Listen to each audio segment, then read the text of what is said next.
अस्सलाम वालेकुम, welcome to management lecture. As you know कि हम लोग मैनेजर्स एज लीडर्स इस चैप्टर को डिस्कस कर रहे हैं और अभी तक हम लोगों ने लीडरशिप थ्योरीज को कवर कर लिया है। लास्ट लेक्चर के अंदर हम लोगों ने पाथ गोल मॉडल पे बात की थी। आई होप कि आपको इसकी अच्छे से समझ आ गई होगी। और आज के इस लेक्चर के अंदर हम लोग न्यू टॉपिक स्टडी करने लगे हैं which is contemporary views of leadership. Contemporary views यानी लेटेस्ट व्यूज़ ऑफ लीडरशिप। अब इसके अंदर हमारे पास 4 मेन व्यूज़ है। Number 1 is leader member exchange theory, number 2 is transformational transactional leadership, and number 3 is charismatic visionary leadership, number 4 is team leadership. So इन सब views को हम लोग डिटेल में वन बाय वन डिस्कस करेंगे। आज के इस लेक्चर के अंदर मैं आपको लीडर मेंबर एक्सचेंज थ्योरी इस व्यू के बारे में बताऊंगी। So let's get started.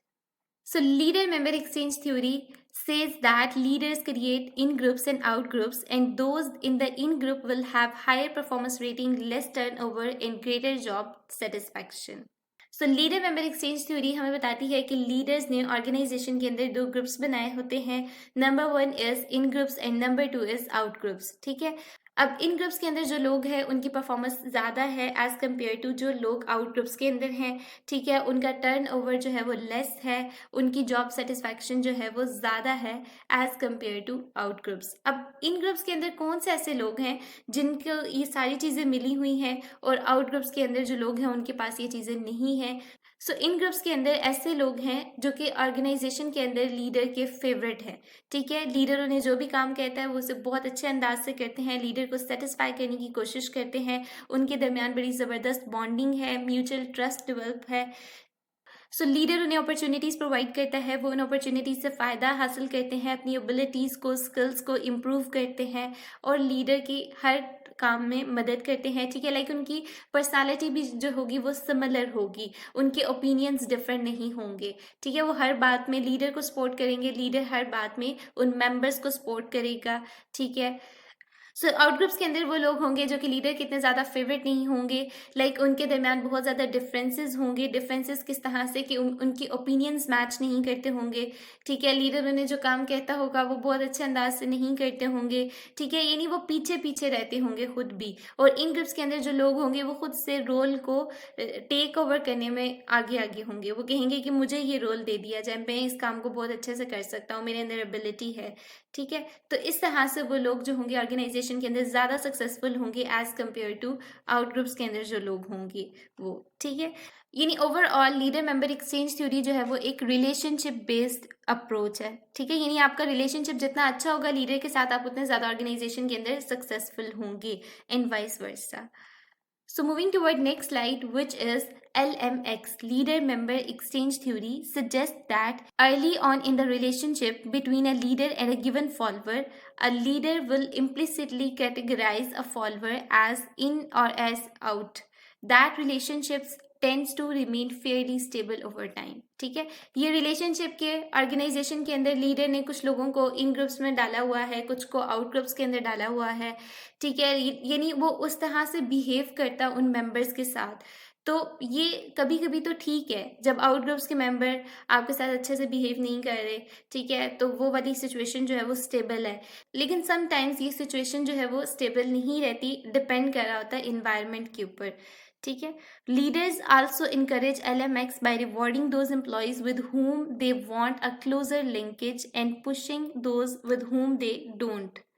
सो अब यहाँ पर लीडर मेंबर एक्सचेंज थ्योरी में बता रही है कि ऐसे लोग जिनका ऑर्गेनाइजेशन के अंदर लीडर के साथ बहुत अच्छा रिलेशनशिप बिल्ड हुआ है, लीडर जो है वो उन मेंबर्स को रिवॉर्ड देता है। अब रिवॉर्ड किस तरह से देगा, यानी उनकी ऑर्गेनाइजेशन के अंदर तरक्की बहुत जल्दी हो जाएगी। ठीक है, उन्हें डिफरेंट रोल्स बहुत जल्दी असाइन हो जाएंगे, उनको बोनस मिलेगा ऑर्गेनाइजेशन के अंदर।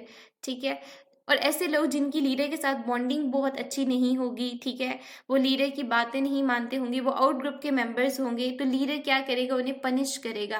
अब वो पनिश किस सेंस में करेगा, लाइक ऑर्गेनाइजेशन के अंदर आउट ग्रुप के मेंबर्स जिस सीट पे आए थे वो उसी सीट पे रहेंगे, उनकी तरक्की नहीं होगी।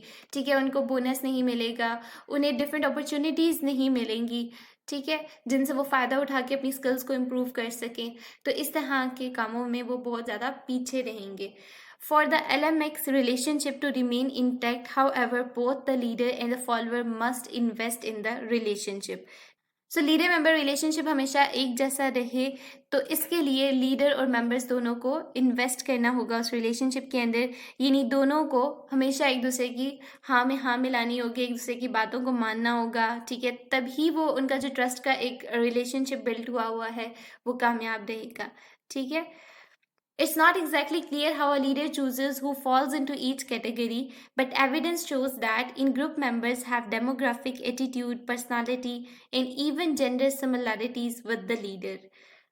अब यहाँ पर लीडर मेंबर एक्सचेंज थ्योरी हमें बताती है कि कुछ पॉइंट्स नहीं है जिनको फॉलो करते हुए लीडर सिलेक्ट करता है कि ये मेंबर्स जो हैं वो इन ग्रुप्स के हैं और ये मेंबर्स जो हैं वो आउट ग्रुप्स के हैं, लेकिन एविडेंस से हमें पता चलता है, यानी लीडर मेंबर एक्सचेंज थ्योरी की रिसर्च से हमें पता चलता है कि जो मेंबर्स अच्छा एटीट्यूड, अच्छी पर्सनालिटी, जेंडर सिमिलैरिटीज रखते होंगे लीडर के साथ, वो इन ग्रुप्स के मेंबर होंगे, ठीक है, और they have higher level of competence than out group members, या फिर वो आउट ग्रुप के मेंबर्स से ज़्यादा क्वालिफाइड होंगे, ज़्यादा स्किल्ड होंगे, ठीक है।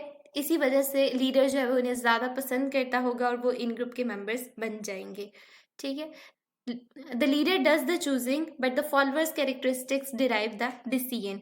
लीडर जो है वो अपनी तरफ से मेंबर्स को सिलेक्ट करता है, वो चूज करता है कि उसने मेंबर्स को कितना ज़्यादा फेवर करना है, ठीक है। लेकिन अगर सबऑर्डिनेट्स एम्प्लॉयज़ मेंबर्स जो है वो अपने अंदर उन कैरेक्टरिस्टिक्स को, उन एबिलिटीज़ को ले आए जो कि लीडर पसंद करता है, तो लीडर के डिसीजन को बदला जा सकता है, ठीक है। Overall leader member exchange theory एक एक्सेप्शनल थ्योरी है, यानी इसके अंदर इस पे बात नहीं की गई कि लीडर किस तरह से ऑर्गेनाइजेशन के अंदर एम्प्लॉयज़ को मोटिवेट करते हैं, उनको उनके गोल्स अकम्प्लिश कराने में उनकी मदद करते हैं। इसके अंदर बात की गई है रिलेशनशिप के ऊपर कि लीडर और मेंबर का रिलेशनशिप किस तरह का होगा और लीडर और मेंबर को उस रिलेशनशिप से क्या फ़ायदे हासिल होंगे, ठीक है। सो दिस इज़ वाई कि इसको एक्सेप्शनल थ्योरी ऑफ लीडरशिप कहा जाता है कि लीडर और सबऑर्डिनेट्स का रिलेशनशिप किस तरह से डेवलप होगा, किस तरह से ग्रो होगा, किस तरह से उसको मेंटेन किया जा सकता है, ठीक है, किस तरह से एक दूसरे को उससे फ़ायदा होगा, ठीक है, किस तरह से अच्छी कम्युनिकेशन होगी तो ये रिलेशनशिप बिल्ड होगा। तो इस तरह की चीज़ें जो हैं वो बयान की गई हैं। ओवरऑल अगर देखा जाए तो ये ग्रुप्स ऑर्गेनाइजेशन के अंदर खुद ही क्रिएट हो जाते हैं by nature.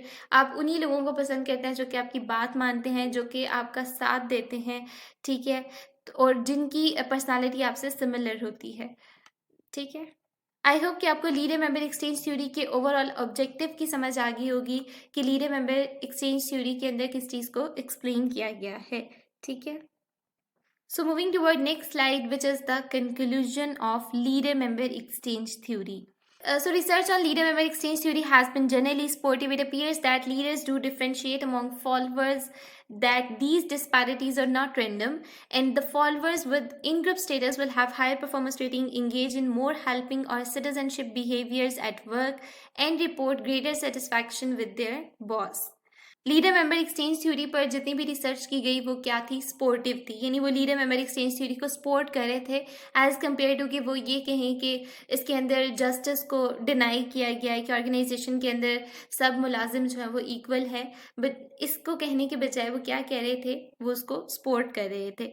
So overall leader member exchange theory का ये कहना है कि लीडर जो है वो अपने फॉलोअर्स के अंदर डिफ्रेंशिएट कर सकता है, ठीक है, और इसके अंदर कोई इख्तलाफ नहीं होता, बिकॉज कि जो इन ग्रुप के मेंबर हैं उनकी हाई परफॉर्मेंस रेटिंग है, ठीक है, वो ज़्यादा अच्छे से काम को करते हैं, उनका बिहेवियर अच्छा है, वो अच्छे से जब काम करते हैं तो वो अपने बॉस को सेटिस्फाई करते हैं, यानी उनका सेटिस्फैक्शन रेट भी ज़्यादा है as compare to out group members से। तो इस वजह से वो ज़्यादा इन्वेस्ट करते हैं इन ग्रुप के मेंबर्स में as compare to out groups members. This probably shouldn't be surprising since leaders invest their time and their resources in those whom they expect to perform best. ठीक है, organisation के अंदर leaders की कोशिश होती है कि ऐसे लोगों को सामने लाया जाए जो कि बहुत अच्छे से काम कर रहे हैं, ठीक है, उनको अपॉर्चुनिटीज़ दी जाएं, उनसे नए नए काम लिए जाएं ताकि वो सीखें और मज़ीद जो है वो ग्रूम करें और ऑर्गेनाइजेशन को उसका बेनिफिट हो। सो ओवरऑल अगर ऑर्गेनाइजेशन के मेंबर्स अपने अपने टास्क को बहुत अच्छे से अकम्प्लिश करेंगे तभी ऑर्गेनाइजेशन को उसका फ़ायदा होगा और ऑर्गेनाइजेशन जो है फिर इन मेंबर्स को प्रमोट करेगी, ठीक है। So this is the concept of leader member exchange theory कि लीडर उन लोगों को सपोर्ट करता है जो कि ऑर्गेनाइजेशन के अंदर लीडर को अच्छे से काम करके दिखाते हैं, वो अपने आप को मनवाते हैं, लीडर उनको फेवर करता है और ऑर्गेनाइजेशन उनको सपोर्ट करती है। आई होप कि आपको लीडर मेंबर एक्सचेंज थ्योरी की अच्छे से समझ आ गई होगी। नेक्स्ट लेक्चर के अंदर हम लोग नेक्स्ट व्यू को डिस्कस करेंगे। अगर आप लोगों का लीडर मेंबर एक्सचेंज थ्योरी से रिलेटेड कोई भी क्वेश्चन है, कोई भी क्यूरी है, तो आप लोग कमेंट सेक्शन के अंदर पूछ सकते हैं। So last and important thing is don't forget to hit the subscribe button. Happy learning.